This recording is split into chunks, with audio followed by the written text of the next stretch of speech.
अस्सलाम वालेकुम students, welcome to JK SSB prep. आज हम टेलीकम्युनिकेशन के थर्ड चैप्टर जो इलेक्ट्रिसिटी आपके सिलेबस में है वो हम एमसीक्यूज के थ्रू कंप्लीट करने वाले हैं। होप ये सेशन आपको अच्छा लगेगा। वो एक एक चीज़ पढ़ेंगे हम ताकि आपका ये यूनिट एमसीक्यूज के थ्रू ही सॉल्व हो जाएगा। आगे बढ़ने से पहले आपसे रिक्वेस्ट है कि मेरा चैनल पहले सब्सक्राइब करो, लाइक करो और सेशन जो है अगर आपको अच्छा लगे तो इसको शेयर भी करो अपने दोस्तों के साथ ताकि उनको भी इंफॉर्मेशन मिलेगी। चलिए बिना देरी के आगे। Which of the following is an example of conductor.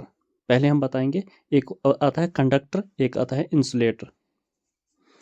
Conductor क्या होता है? जिस जो एक डिवाइस जिसमें चार्ज चलते हैं, इलेक्ट्रिक चार्ज। और इंसुलेटर क्या होता है? जो जिसमें इलेक्ट्रिक करंट नहीं फ्लो हो जाता है। चार्ज का यूनिट क्या है? कूलम। कौन कौन सा इसमें अब कंडक्टर है? रबर, रबर तो इंसुलेटर है, रबर कंडक्ट नहीं करता इलेक्ट्रिसिटी। वुड, वुड भी कंडक्टर नहीं करता है। कॉपर, कॉपर करता है।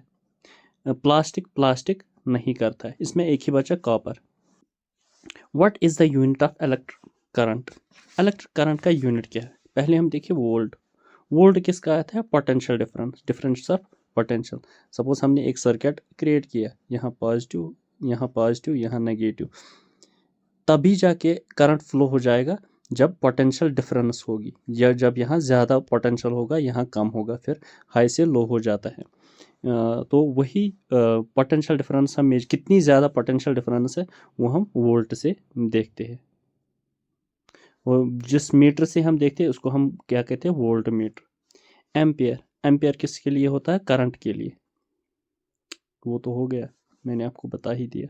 ओम किसके के लिए यूज होता है? रेजिस्टेंस के लिए। एक कंडक्टर में कितनी रेजिस्टेंस है वो मेजर करते हैं ओम से। और वाट, वाट किसका होता है? पावर का। ये चीज़ें याद रखना, ये आएंगे यूनिट्स तो हमारे सिलेबस में है, ये आएंगे, याद रखना। एम्पियर ही है। चलिए आगे। Which of the following material is an insulator? Insulator मैंने बताया कि जो अपने आप में से चार्ज फ्लो नहीं होने देता, रेजिस्ट करता है। कौन है इसमें? कापर, कापर तो मैंने बताया ये कंडक्टर है। आयरन, आयरन भी कंडक्ट करता है।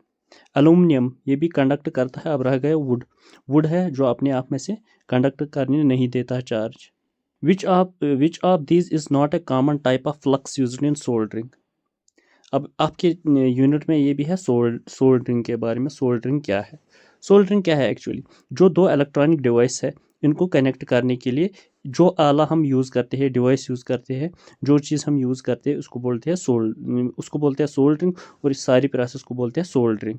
मिसाल के तौर पर हमें मोबाइल ख़राब होता है, सपोज़ उसमें एक माइक होती है, माइक के दो तारें होती है, वो मदरबोर्ड पे कनेक्ट करना होता है।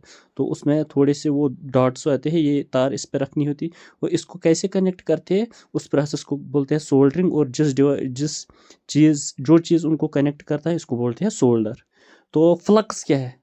फ्लक्स चीज़ ये है, अगर हमारे किसी डिवाइस पे कुछ धूल जम जाए, रस्ट हो जाए या कुछ भी हो जाए, तो इसकी थोड़ी सफाई करनी होती है।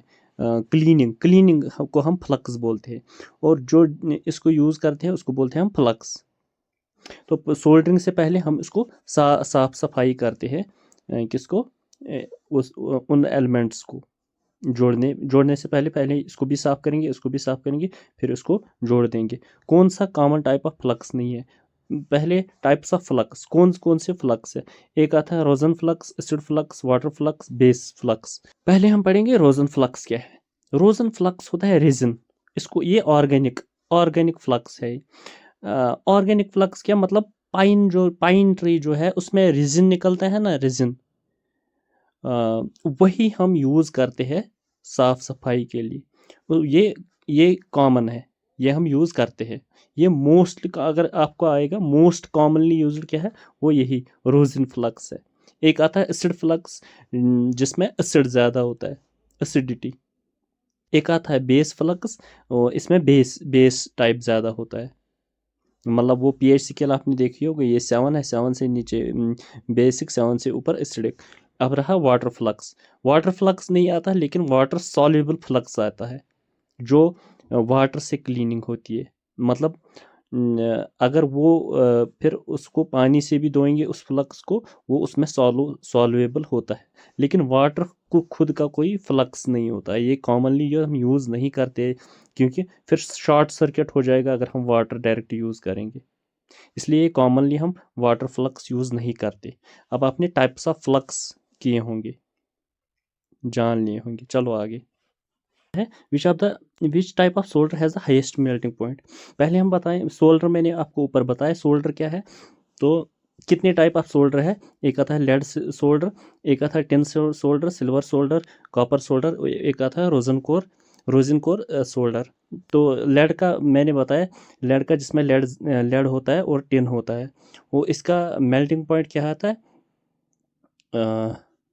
183 डिग्री सेंटीग्रेड। मतलब इसका 183 डिग्री सेंटीग्रेड। इसके बाद आता है टिन। टिन में लेड नहीं होता, ये बात याद रखना। टिन में क्या होता है, सिल्वर होगा, कॉपर होगा और बिस्मथ होगा, यही हो सकते हैं। और इसकी मेल्टिंग पॉइंट कितनी है, 217। इसके बाद कौन आएगा, इसके बाद आएगा सिल्वर। सिल्वर का कितना मेल्टिंग पॉइंट है, 962 के आसपास। अब रहा कॉपर सोल्डर। कॉपर का कितना है, कॉपर है 600 डिग्री सेंटीग्रेड के आसपास। इसका मतलब सबसे हाईएस्ट मेल्टिंग पॉइंट किसका है, इस सिल्वर का। कितना है, 962। अब हमें क्या पता चला कि सोल्डर के दो टाइप्स है, एक आता है हार्ड, एक आता है सॉफ्ट। हार्ड का मतलब क्या है कि जिनका मेल्टिंग पॉइंट हाई है वो इजीली पिघल नहीं जाते। सॉफ्ट मतलब जो इजीली पिघल जाते हैं और जल्दी जल्दी फिक्स करते हैं। तो इसका आंसर रहेगा यही सिल्वर। और ये याद रखना भी कि इनके सोल्डर का कितना मेल्टिंग पॉइंट है।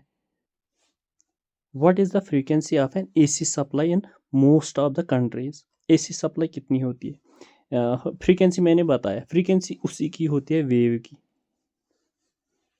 देखो ये है वेव और ये है इसका एक कंप्लीट साइकिल, यह है इसका एक complete cycle. Number of cycles पर सेकंड, नंबर ऑफ साइकिल्स पर सेकंड, इसको हम बोलते हैं फ्रीक्वेंसी। और जो एसी करंट जो आता है, एसी अल्टरनेटिंग करंट, ये एग्जांपल, ये एग्जाम में आएगा क्या, एसी का मतलब क्या है, अल्टरनेट करंट। तो इसका ये आता जाता, इसका यहाँ पे ज़ीरो आता है, फिर नेगेटिव, फिर ज़ीरो, फिर पॉजिटिव, फिर नेगेटिव, फिर ज़ीरो, ऐसे ही चलता। मतलब ये ऑन ऑफ हो जाता है। तो कितने कितने साइकिल्स पर सेकंड होती है, 50। इसका इन लेमैन्स लैंग्वेज में मैं आपको ये बताऊं कि 50 बार पावर आता है और जाता है 1 सेकंड में, हमें दिखेगा नहीं ऐसे आंखों से। इसलिए ये बात याद रखना, 50 हर्ट्ज। ये क्वेश्चन आते रहते हैं, ये बहुत बार आए भी है ये वाला क्वेश्चन। चलिए आगे। Which of the following is the unit of magnetic flux. Magnetic flux क्या, मैग्नेटिक फ्लक्स क्या होता है एक्चुअली। वो जो मैंने ऊपर वाला फ्लक्स जो बताया वो है क्लीनिंग के लिए, सोल्डर एंड फ्लक्स। अब ये मैग्नेटिक फ्लक्स क्या है, ये होता है कि मैग्नेटिक फील्ड एक एरिया में कितना है, magnetic field B into area, कितने एरिया में। तो मैं आपको पहले मैग्नेट समझाऊंगा, मैग्नेट क्या होता है। मैग्नेट और एक एलिमेंट होता है, इसका नॉर्थ पोल होता है, इसका साउथ पोल होता है, और यही छोड़ता है फील्ड लाइंस, ऐसे ऐसे ऐसे। हाँ, उसका यूनिट क्या है, उसका यूनिट है वेबर। एम्पियर मैंने बताया, एम्पियर का किसका होता है, एम्पियर होता है करंट का, आई। तो करंट का एम्पियर। टेस्ला, टेस्ला है मैग्नेटिक फील्ड का, कितना मैग्नेटिक फील्ड है इसको टेस्ला, निकोला टेस्ला को जानते हो। ये वो टेस्ला नहीं समझे, टेस्ला व्हीकल, ये साइंटिस्ट टेस्ला है, निकोला टेस्ला, जिसने मैग्नेटिक फील्ड के बारे में बताया। एक आता है हेनरी। हेनरी क्या होता है, इलेक्ट्रिकल इंडक्टेंस के बारे में। हेनरी बोल रहा है इलेक्ट्रिकल इंडक्टेंस, उसी का यूनिट होता है। मतलब 1 एम्पियर ऑफ करंट हमने डाल दिया और उसने 1 वेबर ऑफ ये मैग्नेटिक फ्लक्स प्रोड्यूस किया, तो उसको बोलते हैं हम हेनरी। ये यूनिट्स याद रखना, ये एज इट इज़ एक यूनिट तो कंफर्म आएगा ही। चलिए आगे। Which of the following material is classified as ferromagnet. अब ये नई टर्म आ गई, अब ये भी एक्सप्लेन करेंगे ये है क्या। तो इसके 3 टाइप्स है। एक आता है डायामैग्नेट, ये लिखो ये जल्दी। एक आता है डायामैग्नेट, एक आता है पैरामैग्नेट, एक आता है फेरोमैग्नेट। फेरोमैग्नेट क्या होता है?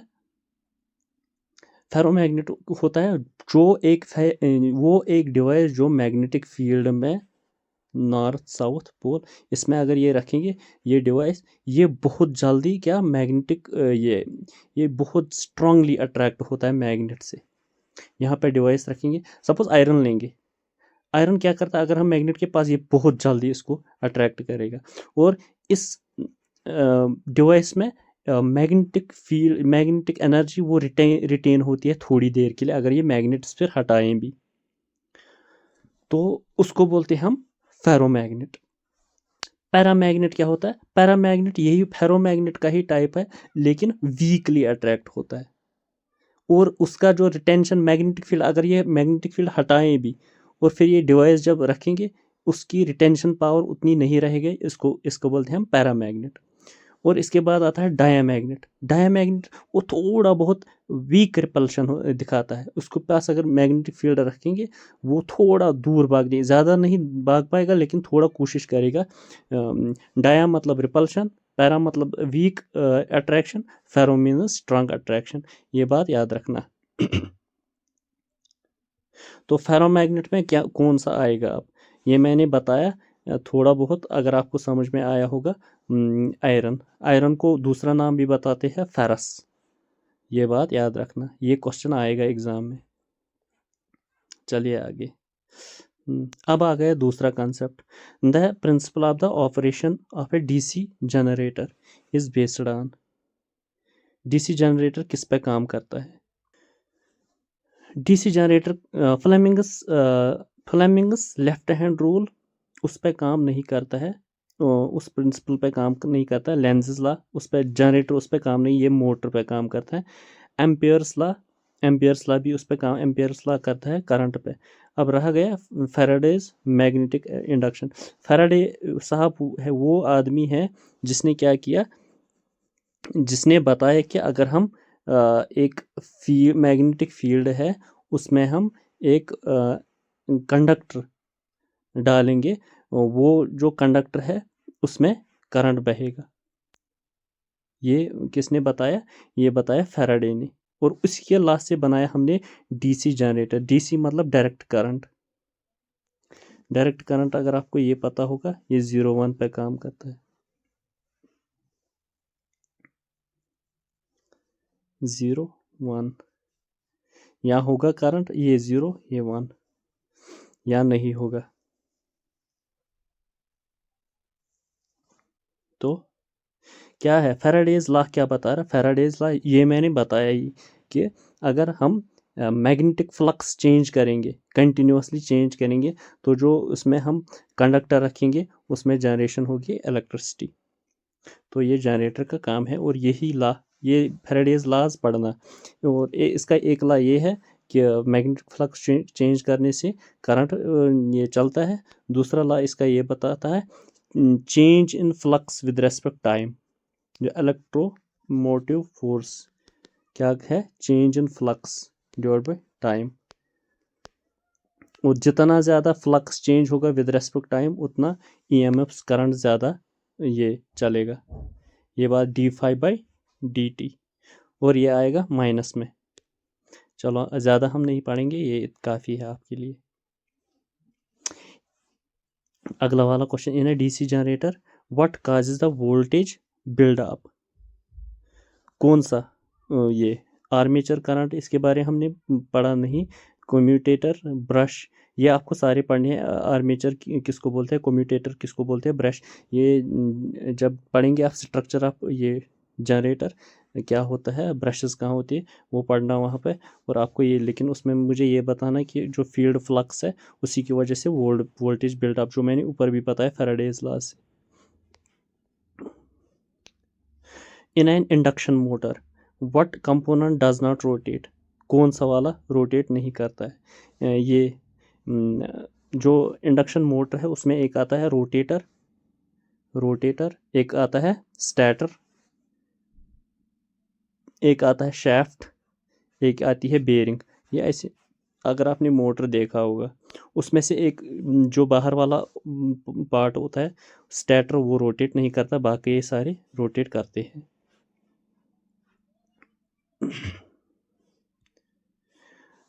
The speed of three phase induction motor is determined bye.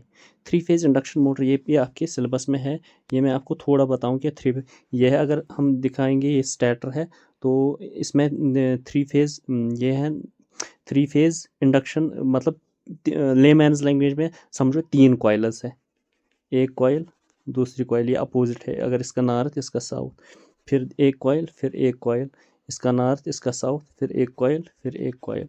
3 coils है, एक, एक, 2, 3, 3 कॉइल्स इसमें लगी है स्टेटर में। तो इसको हम बोलते थे, क्योंकि इसमें क्या है, इसमें थोड़ी बहुत कंटिन्यूस वो जनरेशन, ये मैग्नेटिक फील्ड जनरेट होता है, weak magnetic field, high magnetic field, और इसको क्या बोलते हैं, RBY। 3 कॉइल्स को, एक का नाम R, एक का नाम B, एक का नाम, जिस टाइम ये पीक पे होती है ये लो पे होती है, ये लो पे होती है, फिर दूसरे टर्न पे ये पीक पे होती है, ये लो पे, ये ऐसे।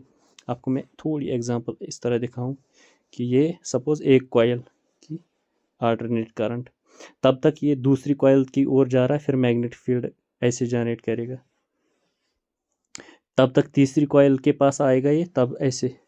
देखो यहाँ पे अगर देखेंगे, यहाँ पे तकरीबन तकरीबन मैग्नेटिक फील्ड फिर सेम ही रहेगा, और इसकी वजह से ये मोटर काम करेगा, उसकी वजह से क्या, वो मैकेनिकल जनरेशन क्या होगी, वो सेम रहेगी। The speed of A three phase induction motor is determined by, किससे डिटरमाइन होता है अब, वो नंबर ऑफ पोल्स, कितने पोल्स है। पावर सप्लाई भी पर भी उतना नहीं, फ्रीक्वेंसी पे भी नहीं, वोल्टेज पे भी नहीं, उसका यही होता है कि कितने पोल्स है। इसके बाद क्या है, the rotor frequency of A three phase induction motor is.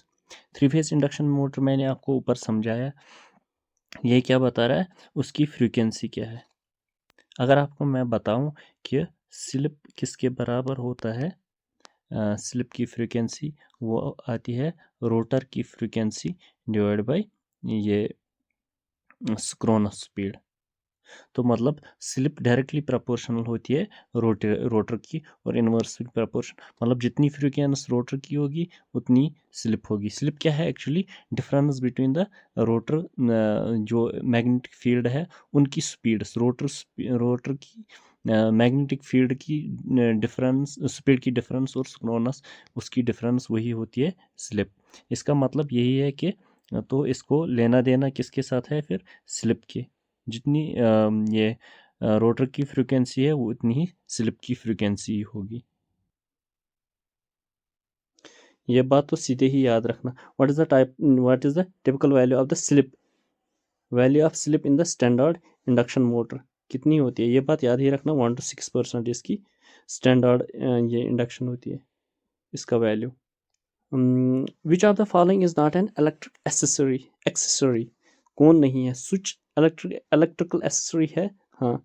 MCB miniature circuit breaker, MCB का नाम आपने बहुत बार सुना होगा, लेकिन ये नहीं पता होगा कि MCB की फुल फॉर्म है, ये आएगी नेक्स्ट एग्जाम में, ये बात याद रखना। मैनिएचर सर्किट ब्रेकर इसका फुल फॉर्म है। तो ये कहाँ रहता है, जब लोड वोड ज़्यादा हो जाता है, फिर ये ब्रेक ये ऑटोमेटिकली ऑफ हो जाता है, ऑटोमेटिक सिस्टम है ये MCB। फ्यूज़ भी इसीलिए होता है कि अगर कोई फॉल्ट वॉल्ट आए ये उड़ जाता है खुद ही, ताकि बाकी सारा सर्किट बच जाए। कैपेसिटर चार्ज स्टोर करने के लिए होता है किन में, इलेक्ट्रॉनिक डिवाइस में, इलेक्ट्रिकल एक्सेसरी ये नहीं है, ये इलेक्ट्रॉनिक है, इसलिए कैपेसिटर बाहर जाएगा। चलिए आगे। What is the function of the MCB miniature circuit breaker, ये मैंने आपको ऊपर ही बताया, ये होगा प्रोटेक्ट्स फ्रॉम द ओवरलोड। जब मैंने बताया कि ओवरलोड होगा ये खुद ही वो हो जाता है।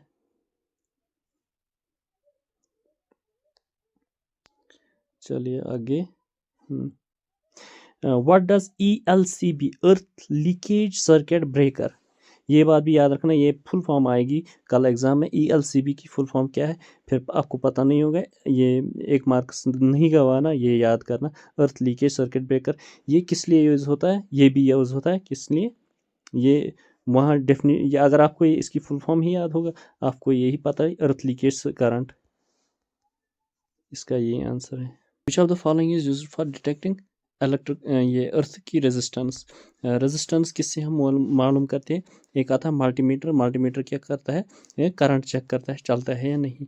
मेगर किसके लिए यूज़ होता है, वो इंसुलेशन, ये इंडक्टेंस के लिए यूज़ होता है, मतलब इंसुलेशन कितनी है क्या है, वो मेगर से मेजर करती है। क्लैंप मीटर क्या करता है, वो चेक करता है कि वो करंट इसमें कितना फ्लो हो जाता है, वो क्लैंप मीटर।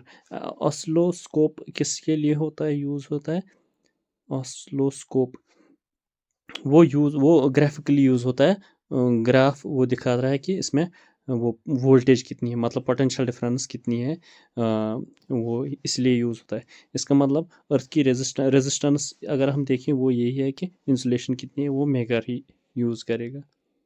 ये बात याद है, ये सारे याद करना। The principle of working of a transformer is based on. The principle of working of a transformer is based on. किस पे बेस्ड करता है ट्रांसफार्मर, वो भी फैराडेज, उसमें भी कॉइल्स यूज़ होती है, फिर मैग्नेटिक फील्ड क्रिएट होता है, ये यही यूज़ होता है इसमें।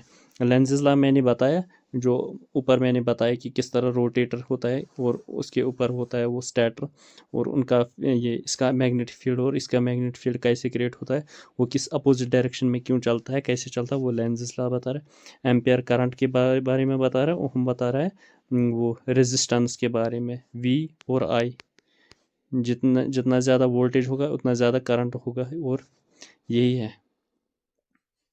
आगे torque produced by the three phase induction motor is mainly influenced by, किससे होता है, टॉर्क किससे प्रोड्यूस होता है, वोल्टेज से नहीं होगा, वोल्टेज को इसके साथ लेना देना नहीं है, फ्रीक्वेंसी भी नहीं होगा, रोटेटर रेजिस्टेंस भी नहीं होगा, स्लिप से होगा। स्लिप मैंने बताया, स्लिप की वजह से क्या होगा, जितना मैग्नेटिक फील्ड, जो स्पीड ऑफ मैग्नेटिक फील्ड जो है, उनकी डिफरेंस जितनी ज़्यादा आएगी उतना ज़्यादा वो मोटर रोटेट हो जाएगा। टार्क का मतलब ही है कि एक ऑब्जेक्ट अपनी एक्सेस में रोटेट करता है, फोर्स इनटू वो डिस्टेंस, वो एंगल में cos थीटा, तो उसी तरह से ये काम करता है, इसलिए स्लिप ही इसका आंसर रहेगा। बाकी आपने ये अच्छे से पढ़ा होगा, और ये जस्ट MCQ सेशन था। होप ये सेशन आपको अच्छा लगा होगा, और चैनल को सब्सक्राइब करो। आज के लिए इतना ही, थैंक यू।